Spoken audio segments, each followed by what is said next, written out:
Assalamualaikum Ustaz. Waalaikumsalam warahmatullahi wabarakatuh. Gimana caranya agar hidup kita tenang? Ya, tenangkan. Gimana caranya agar hidup kita tenang? Tenangkan. Anda kenapa sampai nggak tenang? Nggak tenang itu kan perkaranya bisa karena berbuat maksiat. Ya, orang berbuat maksiat, berbuat salah itu pasti nggak tenang. Atau karena, mohon maaf ya, terlalu banyak terbawa oleh urusan dunia, sehingga kehidupannya dipaksa untuk mengerjakan berbagai aktivitas duniawi yang membuat dia terasa lebih sibuk, capek, lelah, sehingga tidak mendapatkan ketenangan yang dimaksudkan. Jadi kalau terlalu banyak ngejar dunia atau juga berbuat maksiat, maksiat dengan ngejar dunia itu berbeda. Ya, kalau maksiat itu sudah otomatis menyalahi ketentuan Allah. Nggak boleh mencuri, nggak boleh korupsi, nggak boleh berbohong. Makanya ketika melakukan, hatinya menolak. Karena di antara makna fitrah itu dan fungsinya adalah cenderung kepada kebaikan. Jadi ada fitrah dalam jiwa kita, di kolbu kita, itu disebut dengan fitrah taqwa namanya. Ya, Quran surah 91 Asy-Syams ayat 7-10, wa nafsin wa ma sawwaha fa'alhamaha fujuraha wa taqwaha. Nah, jiwa takwa ini yang mendorong kita selalu pada kebaikan. Ya, kejujuran, kesabaran, kemuliaan, dan menolak keburukan-keburukan. Karena itu kalau ada seseorang itu berkata yang tidak benar, dia berdusta, hati kecilnya pasti menolak. Itu nggak benar. Ya. Ada orang mau mencuri, misalnya kan, atau korupsi, misalnya itu terfikir berbuat yang nggak bagus, hatinya pasti menolak. Ada gejolak dalam dirinya. Nah, itu yang membuat dirinya nggak tenang. Nah, yang kedua, bukan maksiat, tapi terlalu banyak mengejar dunia, sehingga lupa dengan urusan akhirat, lupa dengan ibadah. Ya, dia bekerja formal, benar. Dia nggak menyalahi aturan, dia nggak korupsi, tapi dia berangkat dari gelap, pulang gelap lagi, menempuh perjalanan, kerja lagi, kena kemacetan. Nah, itu potensial akumulasi ini menimbulkan kepenatan, kegelisahan, capek, lelah, sehingga muncul pencarian. Nah, itulah dunia.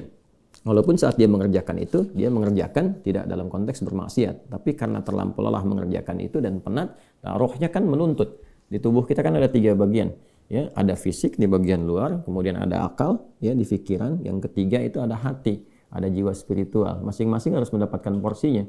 Ya, ini kalau bagian tubuh luarnya aja yang makan, fisiknya yang makan, mengonsumsi, tidur, istirahat. Ya, kemudian akalnya nggak pernah dipakai, nggak pernah belajar, nggak pernah baca, nggak pernah apa. Ini akalnya juga bisa protes, tumpul, nggak nyaman. Ya, sebaliknya juga, kalau dia misalnya ya makan, minum, kerja, aktivitas, olahraga, akalnya dipakai, dia baca dan sebagainya, tapi rohnya nggak pernah diberikan porsinya.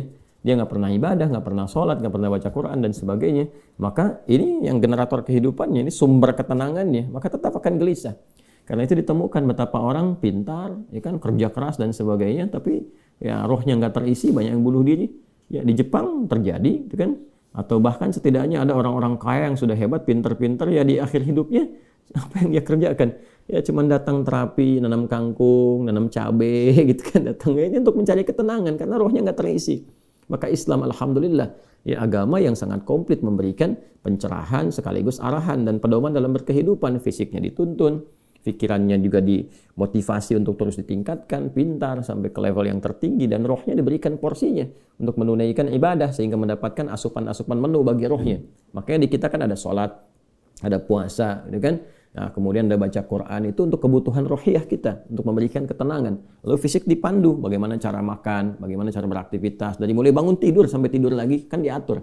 Ya, lalu pikiran turun ayat-ayat untuk menjadikan pikiran itu terlatih kuat, kan, bahkan sampai ke level yang tinggi, jenius dan sebagainya. Turun ayat tentang Iqra, banyak baca, turun ayat tentang tadabbur, afala yanzuruna ilal ibili kaifa khuliqat afala yatadabbaruna al-Qur'an, turun ayat tentang riset, inna fi khalqis samawati wal ardi wa ikhtilafil laili wan nahari la ayatil ulil albab, kan, dan seterusnya. Itu supaya semua terstimulus. Nah, jadi kalau ingin tenang, bagaimana cara hidupnya tenang? Seimbangkan 3 bagian tadi. Jadi pikiran kita dilatih supaya kuat, ya supaya tajam dalam berpikir dan mengarahkan bagian tubuh kita untuk bertindak secara benar. Tubuh ini dilatih ya dengan berolahraga, makan yang benar. Ayat-ayatnya banyak sekali. Ya ayyuhan nasu kulu mimma fil ardi halalan thayyibah. Hai orang-orang, hai manusia semuanya, hai orang-orang, hai manusia, silahkan engkau makan sesuai dengan porsi kebutuhan dari yang halal, sumber yang halal, cari yang menyehatkan. Itu di Al-Baqarah 168. Nah, kalau sudah sehat, tubuhnya sehat, dipakai aktivitas, olahraga. Kan banyak hadis-hadis tentang olahraga itu. Alimu auladakum bisibahati warnimaya, kata Nabi, ajarkan anak-anakmu olahraga berenang, atau dengan melentar, atau dengan memanah, atau dengan berkuda. Itu contoh-contoh yang real di era Nabi yang kiranya bisa menyehatkan. Atau kita riset misalnya olahraga apa yang kira-kira menyehatkan, ya, yang senafas dengan tadi jenisnya. Jenisnya bisa berbeda setiap zamannya. Zaman Nabi nggak ditemukan misalnya olahraga futsal, basket, misalkan bola, apalagi jenis-jenis yang sekarang ada banyak atletik dan sebagainya. Tapi kan kita bisa meriset. Oh, ini renang ini apa saja nih manfaat-manfaatnya? Apa nanti olahraga sejenis yang kira-kira yang sama yang bisa dipraktekkan kekinian, atau olahraga yang berbeda tapi manfaatnya sama, melatih otot ini, menyehatkan yang ini, silahkan walaupun jenisnya nggak sama di era Nabi. Era Nabi misalnya dengan memanah, era sekarang misalnya dengan olahraga menembak gitu kan, sah-sah saja silahkan. Yang penting konsentrasinya sama walaupun dengan alat atau perangkat yang berbeda. Ya nanti kalau ingin dilatih lagi dengan panahan ya nggak ada masalah. Jangan disimpulkan begini kalau kalau panahan sunnah, kalau menembak misalnya bid'ah, nah itu sempit dalam berfikirnya. Ya, dan Nabi pun kan visioner. Di zaman Nabi mengatakan ajarkan anak-anakmu berenang. Berenang di mana? Di padang pasir. Ya kan? Kan tidak mudah mendapatkan tempat renang, ya kan? Nah, tapi kita tarik ke sekarang kan itu visi yang panjang. Kalau di riset, di berenang ini adalah olahraga yang menyehatkan otot ini, otot itu, untuk cedera, untuk saraf kejepit, untuk macam-macam misalnya. Nah, itu sesuatu yang bisa kita riset, lalu kita bisa keluarkan jenis-jenis baru yang mengambil dari manfaat itu. Itulah riset. Nah, terkait dengan ketenangan ini, apa amalan pokoknya? Karena ketenangan bagian dari pikiran yang disupport oleh keadaan jiwa. Jadi intinya di kolbu, ketenangan itu intinya di kolbu. Jadi kalau kolbunya nggak tenang, hatinya nggak nyaman, hatinya nggak tenang, itu kebawa ke pikiran. Makanya orang-orang yang kena penyakit hati, sekalipun dia sehat tubuhnya, ya jenius otaknya, tapi kena penyakit hati. Dia kena penyakit iri. Ya, iri kan iri hati. Saya belum pernah dengar iri akal, iri pikiran, ya, atau iri mata, ya, iri kaki, iri tangan, nggak ada. Yang ada iri hati. Ya, dengki misalnya, ria, itu penyakit hati semua. Makanya orang dengki, orang hasad itu pasti hidupnya nggak tenang. Ya, orang berilmu, tapi dia kena penyakit hati, iri kepada orang berilmu yang lain, itu nggak tenang hidupnya. Ya kan? Orang kaya, tapi dia pendengki, kaya terhadap dirinya sendiri, ya, dan dia dengki dengan kekayaan orang lain, itu nggak akan tenang. Dia terus pikirin bagaimana melampaui orang itu, bagaimana supaya dia celaka dan sebagainya. Itu yang sangat berbahaya.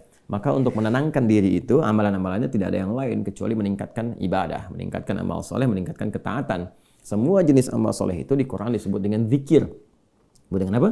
Zikir. Salat misalnya namanya zikir di Quran. Disebutkan dengan zikir. Quran surah ke-20 Taha di ayat ke-14. Innani anallahu la ilaha illa ana fa'budni wa aqimis salata li dzikri. Sayalah Allah, kata Allah, tidak ada Tuhan yang layak dipertuhankan dan disembah kecuali saya. Ya, kemudian kata Allah fa'budni, maka setelah engkau bertuhan kepada saya, kata Allah, sembahlah saya. Nah, ini kalimat yang paling jelas sekali, nggak ada ambigu, terang, menyebabkan kita memahami bahwa ini kebenaran risalah Islam dari aspek ketuhanan. Ya, silakan Anda komparasikan. Ya, saya sejauh ini saya mengkomparasikan, melihat, membandingkan, saya tidak menemukan kecuali di Islam yang di dalam kitab suci mengatakan langsung Tuhannya langsung, ya, yang berkata saya Allah, kata Allah itu kan, ya, tidak ada Tuhan selain saya. Itu tegas sekali.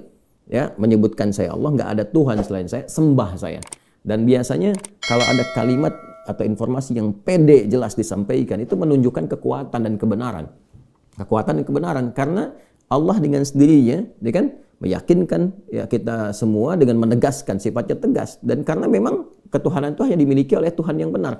Nah, karena Tuhan yang benar itu mengatakan sayalah Tuhan, dengan pede mengatakan sayalah Allah, ya nggak ada Tuhan selain saya. Nggak mungkin ada klaim demikian kecuali dari yang memang benar, yang memang pede mengatakan itu, ya, karena benar, karena hak di situ. Ya, dan kemudian fa'budni, sembahlah saya. Ya, sembahlah saya. Dan kemudian dijelaskan menyembahnya bagaimana. Itulah indahnya dalam Islam. Tauhidnya diatur, ya, tentang Tuhannya. Dan kalau Anda misalnya begini, saya logikakan sederhana, ya. Orang-orang kan kalau nggak pakar, nggak punya kemampuan atau nggak sesuai dengan kualifikasi, nggak mungkin mengatakan itu kan. Ya, ada orang mengatakan misalnya saya adalah pesilat. Mana yang mau bertarung misalnya kan, atau beruji tanding dengan saya. Kalau dia bukan pesilat, nggak mungkin dia bisa mengatakan itu. Ternyata dia bukan pesilat misalnya kan, dia cuma pesilat lidah gitu kan, bukan pesilat tangguh, dan nggak mungkin dia pede mengatakan demikian. Ya, sayalah ahli kungfu misalnya kan, silahkan ada yang ingin tanding mengetes di kungfu. Kalau dia bukan ahli kungfu nggak mungkin mengatakan demikian. Nah, ini Allah mengatakan dengan jelas, sayalah Allah, nggak ada Tuhan selain saya, sembah saya. Nah, bisa nggak ditemukan misalnya dimanapun tuh, termasuk di kitab-kitab yang disucikan, temukan. Ada nggak Tuhan yang mengatakan sayalah Tuhan, ya kan? Disebut namanya, sembah saya. Kalimat itu temukan. Ya, di Quran jelas. Kemudian fa'budni, sembah saya, wa aqimis shalah, dan tunaikan salat. Cara menyembah saya itu dengan menunaikan salat. Dan diatur. Ini indahnya dalam Islam tuh. Ya. Kemudian ditegaskan, saya Allah, saya Tuhan. Kemudian nggak ada Tuhan selain saya, kata Allah. Kemudian sembah saya. Cara menyembahnya pun diatur. Namanya salat. Cara mengerjakannya begini. Ya, lalu ditunjuk, diutuslah Nabi Muhammad SAW untuk mengajarkan dari awal sampai akhir, dari gerakan sampai bacaan, dari mulai hukumnya diajarkan, ya, dari cara menghadap ke arah mana, kemudian bagaimana caranya, ya, dari mulai berwudunya bahkan sampai dengan selesainya. Ya, ini menunjukkan bahwa risalah agama ini benar. Nggak mungkin kan diada-adakan demikian. Gimana cara bisa merekayasa seperti itu terjadi? Nggak mungkin. Ya, ini dari awal sampai akhir dan nggak ada kreativitas di situ. Nggak ada kreativitas dan semua sama. Ya, orang Arab demikian, yang bukan Arab demikian. Ya, jadi nggak ada ceritanya misalnya di Arab pakai bahasa Arab, di Indonesia pakai bahasa Indonesia. Ya, di Indonesia, di Sumatera pakai bahasa Sumatera misalnya, atau di Jawa pakai bahasa Jawa. Tidak. Ya, Quran mau dimanapun pakai bahasa Arab. Salat dengan cara yang sama, menghadap ke tempat yang sama. Tapi terkait dengan pertanyaan ini, teruskan ayatnya. Wa aqimis salata lidzikri. Tunaikan salat kepadaku, kan, sebagai zikir. Jadi salat itu disebut dengan zikir.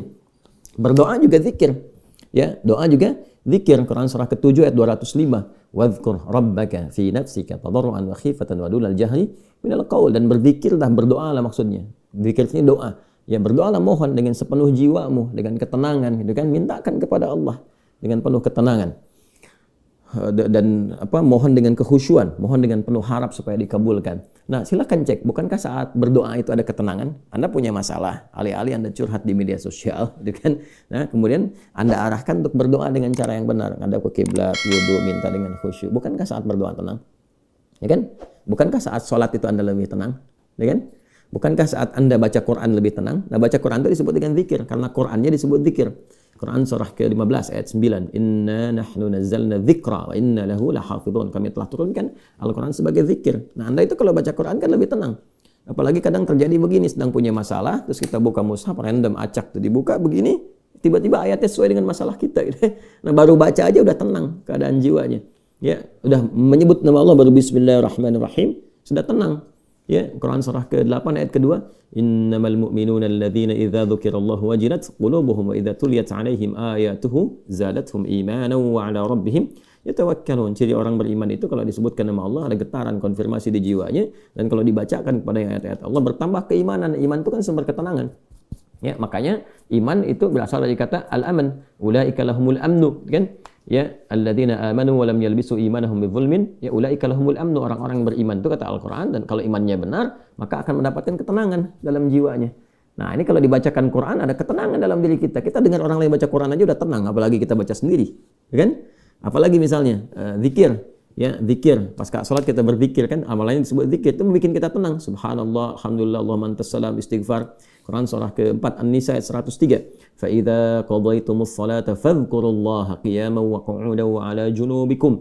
Kalau Anda telah tuntas mengerjakan salat, maka berzikirlah. Ya, subhanallah, alhamdulillah, Allahu akbar, Allahumma antas salam. Ya, dari astagfirullah dulu awalnya, kan? Nah, itu membuat diri kita lebih tenang, lebih nyaman. Nah, itu semua amalan tadi disebut dengan zikir. Karena itu disimpulkanlah di Quran surah ke-13 Ar-Ra'du di ayat ke-28 ketika Allah berfirman, ala bi dzikrillahi tatma'innul qulub. Yakinkan pada dirimu. Ala itu harfu taukid, bukan hanya ikhbar.